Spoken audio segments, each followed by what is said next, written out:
ನಮಸ್ಕಾರ. ನಮಸ್ಕಾರ. ಭಾರತದಲ್ಲಿ ಕನ್ಸ್ಟ್ರಕ್ಷನ್ ಅಂದ್ರೆ ನಿರ್ಮಾಣ ಕ್ಷೇತ್ರವನ್ನ ನೋಡಿದ್ರೆ ಒಂದು ಕಡೆ ಸಿಕ್ಕಾಪಟ್ಟೆ ಬೇಡಿಕೆ ಇದೆ. ಹೌದು. ಆದ್ರೆ ಇನ್ನೊಂದು ಕಡೆ ಆ ಕೆಲಸ ಮಾಡಿಸೋ ವ್ಯವಸ್ಥೆ ಇದೆಯಲ್ಲ, ಇಲ್ಲ. ಅದು ಸಂಪೂರ್ಣವಾಗಿ ಅಸ್ತವ್ಯಸ್ತವಾಗಿದೆ. ನಿಜ ನಿಜ. ಈ ದೊಡ್ಡ ಸಮಸ್ಯೆಗೆ ಒಂದು ಸಿಸ್ಟಮ್ಯಾಟಿಕ್ ಪರಿಹಾರ ಕೊಡೋಕ್ ಹೊರಟಿರೋ ನಿರ್ಮಾಣ 360 ಅನ್ನೋ ಒಂದು ಫ್ರಾಂಚೈಸಿ ಮಾಡೆಲ್ ಬಗ್ಗೆ ಇಂದು ನಾವು ಸ್ವಲ್ಪ ಆಳವಾಗಿ ಚರ್ಚಿಸೋಣ. ಖಂಡಿತ. ನಮ್ ಹತ್ರ ಅವರ ಫ್ರಾಂಚೈಸಿ ಆಪರೇಷನ್ಸ್ ಬ್ಲೂ ಪ್ರಿಂಟ್ ಮತ್ತೆ ಒಂದು ವಿಡಿಯೋ ಸ್ಕ್ರಿಪ್ಟ್ ಇದೆ. ಇವುಗಳನ್ನ ನೋಡಿದ್ರೆ ಗೊತ್ತಾಗತ್ತೆ, ಇದು ಕೇವಲ ಒಂದು ಆಪ್ ಅಲ್ಲ. ಹೌದು, ಅದಕ್ಕಿಂತ ದೊಡ್ಡದು. ಹೌದು, ಒಂದು ಪರಿಸರ ವ್ಯವಸ್ಥೆ, ಅಂದ್ರೆ ಒಂದು ಈಕೋಸಿಸ್ಟಮ್ ಕಟ್ಟೋ ಪ್ರಯತ್ನ ಇದು. ನನ್ನ ಉದ್ದೇಶ ಕೂಡ ಅದೇ. ಈ ಸಿಸ್ಟಮ್ ನಿಜವಾಗ್ಲೂ ಹೇಗೆ ಕೆಲಸ ಮಾಡುತ್ತೆ, ಒಬ್ಬ ಫ್ರಾಂಚೈಸಿ ಪಾಲುದಾರನ ಪಾತ್ರ ನಿಜವಾಗ್ಲೂ ಏನು, ಮತ್ತೆ ಇದೊಂದು ಲಾಂಗ್ ಟರ್ಮ್ ಗೇಮ್ ಅಂತ ಹೇಳ್ತಿದ್ದಾರೆ. ಅದರ ಹಿಂದಿನ ತರ್ಕವನ್ನ ಅರ್ಥ ಮಾಡ್ಕೊಳ್ಳೋಣ. ಶುರು ಮಾಡೋಣ ಅಲ್ವಾ? ಖಂಡಿತ ಶುರು ಮಾಡೋಣ. ಸರಿ, ಮೊದಲಿಗೆ ಈ ಕ್ಷೇತ್ರದ ಸಮಸ್ಯೆನೇ ನೋಡೋಣ. ಸಾಮಗ್ರಿಗಳ ಬೆಲೆ ದಿನಕ್ಕೊಂಥರ ಇರುತ್ತೆ. ಕೆಲ್ಸಗಾರರು ಬರ್ತಾರೇನೋ ಗ್ಯಾರಂಟಿ ಇಲ್ಲ. ತಂದಿರೋ ಸಾಮಾನು ಕ್ವಾಲಿಟಿ ಇದೆಯೋ ಇಲ್ವೋ ಅಂತನೂ ಗೊತ್ತಾಗಲ್ಲ. ಇಷ್ಟೊಂದು ಬೇಡಿಕೆ ಇರೋ ಕ್ಷೇತ್ರ ಯಾಕಿಷ್ಟು ಗೊಂದಲದಲ್ಲಿದೆ? ಇದಕ್ಕೆ ಕಾರಣ ಏನಪ್ಪಾ ಅಂದ್ರೆ, ಈ ಕ್ಷೇತ್ರದಲ್ಲಿ ಯಾವುದಕ್ಕೂ ಒಂದು ಸ್ಟ್ಯಾಂಡರ್ಡ್ ಇಲ್ಲ. ಎಲ್ಲವೂ ಪ್ರತ್ಯೇಕವಾಗಿ ನಡೀತಾ ಇದೆ. ಅಂದ್ರೆ ಮೆಟೀರಿಯಲ್ ಸಪ್ಲೈಯರ್ಸ್, ಲೇಬರ್ಸ್, ಕಾಂಟ್ರಾಕ್ಟರ್ಸ್ ಇವರೆಲ್ಲರ ಮಧ್ಯೆ ಒಂದು ಸರಿಯಾದ ಕೊಂಡಿ ಇಲ್ಲ. ಎಲ್ಲರನ್ನೂ ಒಂದೇ ಕಡೆ ತರುವಂತ ಒಂದು ಆಪರೇಟಿಂಗ್ ಸಿಸ್ಟಮ್ ಇಲ್ಲದಿರೋದೇ ಈ ಗೊಂದಲಕ್ಕೆ ಮೂಲ ಕಾರಣ. ಹಾಗಾದ್ರೆ ನಿರ್ಮಾಣ 360 ಇದಕ್ಕೊಂದು ಪರಿಹಾರ ಅಂತ ಹೇಳಬಹುದು. ಅವರಿದನ್ನ ಕನ್ಸ್ಟ್ರಕ್ಷನ್ ಈಕೋಸಿಸ್ಟಮ್ ಅಂತ ಕರೀತಾರೆ. ಇದರ ಅರ್ಥ ಏನು? ಇದರ ಅರ್ಥ, ಇದು ಕೇವಲ ಗ್ರಾಹಕರು ಮತ್ತು ಪೂರೈಕೆದಾರರನ್ನ ಕನೆಕ್ಟ್ ಮಾಡೋ ಒಂದು ಪ್ಲಾಟ್ಫಾರ್ಮ್ ಅಲ್ಲ. ಅದಕ್ಕಿಂತ ಹೆಚ್ಚು, ಒಂದು ನಿರ್ದಿಷ್ಟ ಏರಿಯಾದಲ್ಲಿರುವ ವೆರಿಫೈಡ್ ಅಂದ್ರೆ ಪರಿಶೀಲಿಸಿದ ಮೆಟೀರಿಯಲ್ ಸಪ್ಲೈಯರ್ಸ್, ನುರಿತ ಕಾರ್ಮಿಕರು, ಬೇರೆ ಬೇರೆ ಸೇವೆ ಕೊಡುವವರು ಮತ್ತು ಸ್ಥಳೀಯ ಗ್ರಾಹಕರನ್ನ ಒಂದೇ ಸೂರಿನಡಿ ತರುತ್ತೆ. ಎಲ್ಲರನ್ನೂ? ಹೌದು. ಇಲ್ಲಿ ನಡೆಯೋ ಪ್ರತಿಯೊಂದು ವ್ಯವಹಾರ ಕೂಡ ಡಿಜಿಟಲ್ ಆಗಿ ರೆಕಾರ್ಡ್ ಆಗತ್ತೆ. ಹೌದು. ಇದು ನಂಬಿಕೆಯ ಮೇಲೆ ಬೆಳೆಯೋ ಒಂದು ವ್ಯವಸ್ಥೆ. ಸರಿ, ಹಾಗಾದ್ರೆ ಈ ವ್ಯವಸ್ಥೆಯಲ್ಲಿ ಫ್ರಾಂಚೈಸಿ ಪಾಲುದಾರನ ಪಾತ್ರ ಏನು? ಅವರು ನಿಜವಾಗಿ ಏನು ಮಾಡಬೇಕು? ಮೂಲಗಳ ಪ್ರಕಾರ ಅವರು ಇಕೋಸಿಸ್ಟಮ್ ಆಪರೇಟರ್ ಆಗಿರ್ತಾರೆ. ಹೌದು. ಅವರ ಕೆಲಸವನ್ನ ಒಂದು ಆರ್ಕಿಟೆಕ್ಟ್ನ ಕೆಲಸಕ್ಕೆ ಹೋಲಿಸಬಹುದು. ಆರ್ಕಿಟೆಕ್ಟ್? ಹೌದು. ಹೇಗೆ ಒಬ್ಬ ಆರ್ಕಿಟೆಕ್ಟ್ ಒಂದು ಕಟ್ಟಡವನ್ನ ಡಿಸೈನ್ ಮಾಡಿ ಕಟ್ಟಿಸ್ತಾನೋ, ಹಾಗೆ ಫ್ರಾಂಚೈಸಿ ತನ್ನ ಏರಿಯಾದಲ್ಲಿ ಒಂದು ವಿಶ್ವಾಸಾರ್ಹ ನಿರ್ಮಾಣ ಪರಿಸರ ವ್ಯವಸ್ಥೆಯನ್ನ ಡಿಸೈನ್ ಮಾಡಿ ಕಟ್ಟಬೇಕು. ಅಂದ್ರೆ ಅವರೇ ಹೋಗಿ ಪೂರೈಕೆದಾರರ ಜೊತೆ ಮಾತಾಡಬೇಕು. ಎಕ್ಸಾಕ್ಟ್ಲಿ. ಉತ್ತಮ ಸ್ಥಳೀಯ ಅಂಗಡಿಗಳು, ಕ್ವಾಲಿಟಿ ಸಪ್ಲೈಯರ್ಸ್, ಒಳ್ಳೆ ಕೆಲಸಗಾರರು ಇವರ ಜೊತೆ ಸಂಬಂಧ ಬೆಳೆಸಿ ಅವರನ್ನ ಈ ಡಿಜಿಟಲ್ ಪ್ಲಾಟ್ಫಾರ್ಮ್ಗೆ ಸೇರಿಸಬೇಕು, ಅಂದ್ರೆ ಆನ್ ಬೋರ್ಡ್ ಮಾಡಬೇಕು. ಇಲ್ಲಿ ಒಂದು ಇಂಟ್ರೆಸ್ಟಿಂಗ್ ವಿಷಯ ಇದೆ. ಫ್ರಾಂಚೈಸಿಗಳು ಏನೋ ಮಾಡಬಾರ್ದು ಅಂತಾನೂ ಹೇಳಿದ್ದಾರೆ. ಅವರು ಮಟೀರಿಯಲ್ ಸ್ಟಾಕ್ ಮಾಡಬೇಕಾಗಿಲ್ಲ. ಹೌದು, ಟ್ರಕ್ಗಳಲ್ಲಿ ಇನ್ವೆಸ್ಟ್ ಮಾಡಬೇಕಾಗಿಲ್ಲ ಅಥವಾ ಕಟ್ಟಡ ಕಟ್ಟೋ ಕೆಲಸದಲ್ಲಿ ನೇರವಾಗಿ ಭಾಗವಹಿಸಬೇಕಾಗಿಲ್ಲ.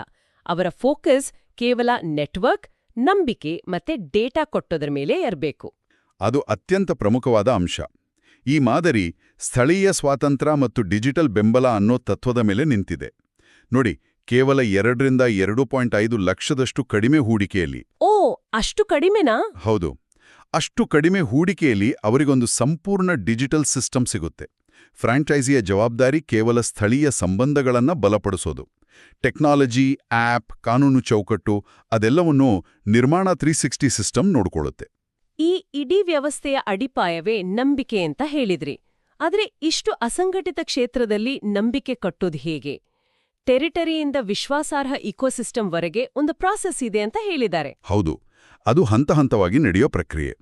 ಮೊದಲನೇದಾಗಿ ಫ್ರಾಂಚೈಸಿಗೆ ಒಂದು ನಿರ್ದಿಷ್ಟ ಟೆರಿಟರಿ ಅಂದ್ರೆ ಒಂದು ಕಾರ್ಯಾಚರಣೆ ವಲಯವನ್ನ ಕೊಡ್ತಾರೆ. ಸರಿ.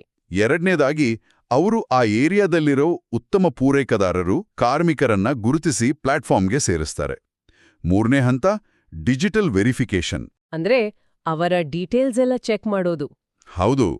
ಪ್ರತಿಯೊಬ್ಬರ ಪ್ರೊಫೈಲನ್ನು ಪರಿಶೀಲಿಸಿ ನಂಬಿಕೆಗೆ ಅಡಿಪಾಯ ಹಾಕ್ತಾರೆ. ಆಮೇಲೆ ಅಸ್ಲಿ ಆಟ ಶುರುವಾಗೋದು. ಯಾವಾಗ ಗ್ರಾಹಕರು ಈ ಪ್ಲಾಟ್ಫಾರ್ಮ್ ಬಳಸೋಕೆ ಶುರು ಮಾಡ್ತಾರೋ ಆಗ. ನಿಖರವಾಗಿ. ಗ್ರಾಹಕರು ಆಪ್ ಮೂಲಕ ಆರ್ಡರ್ ಮಾಡ್ತಾರೆ, ಸೇವೆಗಳನ್ನ ಬುಕ್ ಮಾಡ್ತಾರೆ. ಈ ಎಲ್ಲ ಆಕ್ಟಿವಿಟಿಯನ್ನ ಸಿಸ್ಟಮ್ ಟ್ರ್ಯಾಕ್ ಮಾಡುತ್ತೆ. ಇದರಿಂದ ಒಂದು ದೊಡ್ಡ ಡೇಟಾ ಸೆಟ್ ರೆಡಿಯಾಗುತ್ತೆ. ಆಮೇಲೆ ಬರುತ್ತೆ ಟ್ರಸ್ಟ್ ಲೂಪ್ ಅನ್ನೋ ಕಾನ್ಸೆಪ್ಟ್. ಎಕ್ಸಾಕ್ಟ್ಲಿ. ಅದೇ ನಂಬಿಕೆಯ ಚಕ್ರ.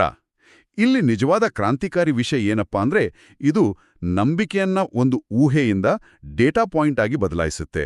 ಹೇಗೆ? ನೋಡಿ, ಯಾರು ಒಳ್ಳೆಯವರು ಅಂತ ಬಾಯಿ ಮಾತಲ್ಲಿ ನಿರ್ಧರಿಸೋ ಬದಲು ಅವರ ಕೆಲಸದ ಡಿಜಿಟಲ್ ರೆಕಾರ್ಡ್ಗಳೇ ಮಾತಾಡ್ತವೆ. ಯಾರು ಟೈಮಿಗೆ ಸರಿಯಾಗಿ ಸಾಮಗ್ರಿ ಕೊಡ್ತಾರೆ, ಯಾವ ಕೆಲಸಗಾರರ ಟೀಮ್ಗೆ ಒಳ್ಳೆ ರೇಟಿಂಗ್ ಇದೆ ಅನ್ನೋದು ಎಲ್ಲರಿಗೂ ಪಾರದರ್ಶಕವಾಗಿ ಕಾಣಿಸುತ್ತೆ. ಇದರಿಂದ ಪುನಃ ಪುನಃ ಬಿಸ್ನೆಸ್ ಬರುತ್ತಾ? ಹೌದು. ಹೆಚ್ಚು ಬಿಸ್ನೆಸ್, ಹೆಚ್ಚು ಡೇಟಾ, ಹೆಚ್ಚು ನಂಬಿಕೆ, ಹೆಚ್ಚು ನಂಬಿಕೆ, ಮತ್ತೆ ಇನ್ನಷ್ಟು ಬಿಸ್ನೆಸ್. ಇದೊಂದು ನಿರಂತರ ಚಕ್ರ. ಈ ಇಡೀ ಸಿಸ್ಟಮ್ ಹಿಂದೆ ಒಂದು ಟೆಕ್ನಾಲಜಿ ಇದೆ ಅಂತ ಹೇಳಿದ್ದಾರೆ, ಮಾಯಾ AI ಇಂಜಿನ್.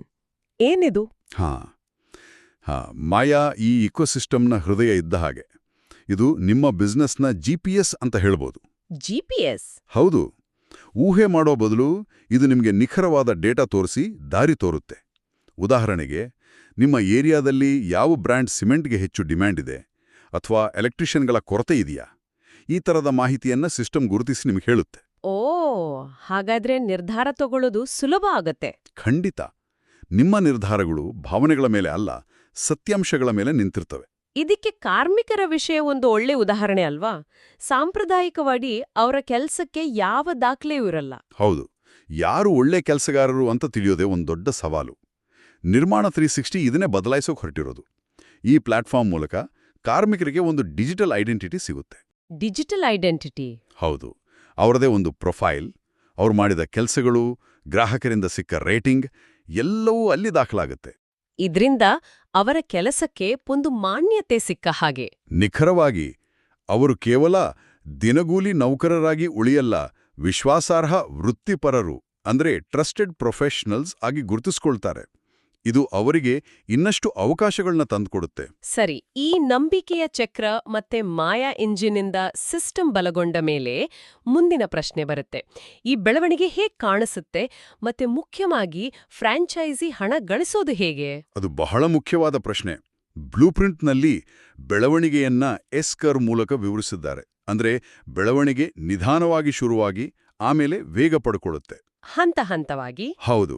ಮೊದಲ 3 ತಿಂಗಳು ಅಡಿಪಾಯ ಹಾಕೋದು, ಅಂದ್ರೆ ಪೂರೈಕೆದಾರರನ್ನ, ಕಾರ್ಮಿಕರನ್ನ ಪ್ಲಾಟ್ಫಾರ್ಮ್ಗೆ ಸೇರಿಸೋದು.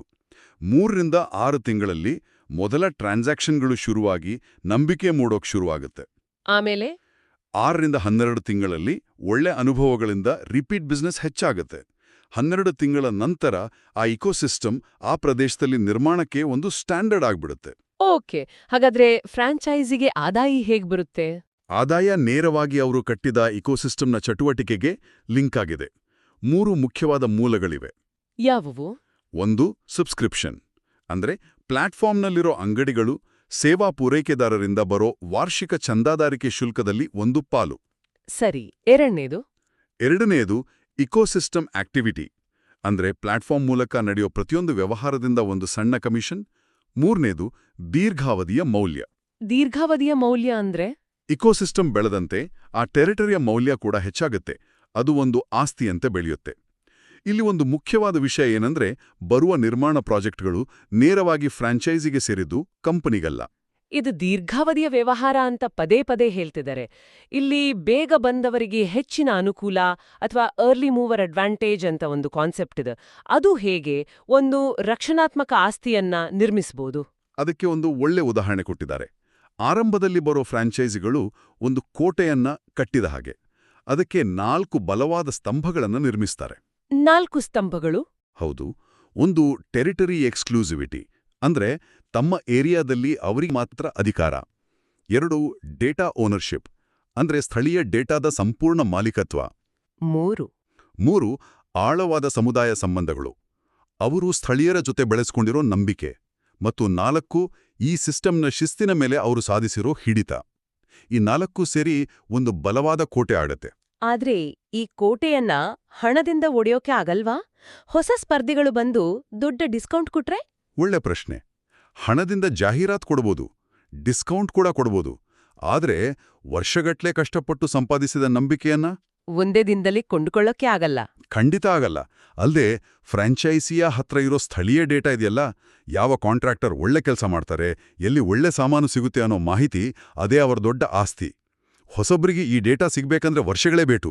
ಅಷ್ಟ್ರಲ್ಲಿ ಆರಂಭಿಕ ಫ್ರಾಂಚೈಸಿ ಆ ಮಾರುಕಟ್ಟೆಯಲ್ಲಿ ಆಳವಾಗಿ ಬೇರೂರಿರುತ್ತಾರೆ. ನಿಖರವಾಗಿ. ಒಟ್ಟಾರೆಯಾಗಿ ಹೇಳೋದಾದ್ರೆ ನಿರ್ಮಾಣ 360 ಒಂದು ಶಾರ್ಟ್ಕಟ್ ಅಲ್ಲ, ಬದಲಿಗೆ ನಿರ್ಮಾಣ ಕ್ಷೇತ್ರಕ್ಕೆ ಒಂದು ದೀರ್ಘಾವಧಿಯ ವ್ಯವಸ್ಥಿತ ಆಪರೇಟಿಂಗ್ ಸಿಸ್ಟಮ್. ಹೌದು, ಇದು ಒಂದು ನಿರ್ದಿಷ್ಟ ಮನಸ್ಥಿತಿಯ ಜನರಿಗಾಗಿ ಮಾಡಿರೋದು. ಇವರು ಊಹಾಪೋಹದ ಮೇಲೆ ಕೆಲಸ ಮಾಡಿ ಬೇಗ ಲಾಭ ಮಾಡಬೇಕು ಅನ್ನೋರಲ್ಲ. ಬದಲಿಗೆ ಸಿಸ್ಟಮ್, ಡೇಟಾ ಮತ್ತೆ ಶಿಸ್ತಿನಲ್ಲಿ ನಂಬಿಕೆ ಇಟ್ಟು ಒಂದು ಮೌಲ್ಯಯುತ ಆಸ್ತಿಯನ್ನ ಕಟ್ಟೋರು. ಹೌದು. ಈ ಚರ್ಚೆ ಕೇಳಿದ್ಮೇಲೆ ನನ್ಗೊಂದು ಯೋಚನೆ ಬರ್ತಾ ಇದೆ. ನಮ್ಮೂರಿನ ರೈತರಿಗೆ ತಮ್ಮ ಬೆಳೆಗೆ ಸರಿಯಾದ ಬೆಲೆ ಸಿಗಲ್ಲ, ಚಿಕ್ಕ ಹೋಟೆಲ್ ನಡೆಸೋರಿಗೆ ಒಳ್ಳೆ ಸಪ್ಲೈಯರ್ ಸಿಗಲ್ಲ. ಹೌದು, ಇಂಥ ಅದೆಷ್ಟೋ ಕ್ಷೇತ್ರಗಳಿವೆ. ಹೌದು, ನಿರ್ಮಾಣ ಕ್ಷೇತ್ರದಂತೆಯೇ ಅಸಂಘಟಿತವಾಗಿರೋ ಇಂಥ ಅದೆಷ್ಟೋ ಸ್ಥಳೀಯ ವಲಯಗಳಿವೆ.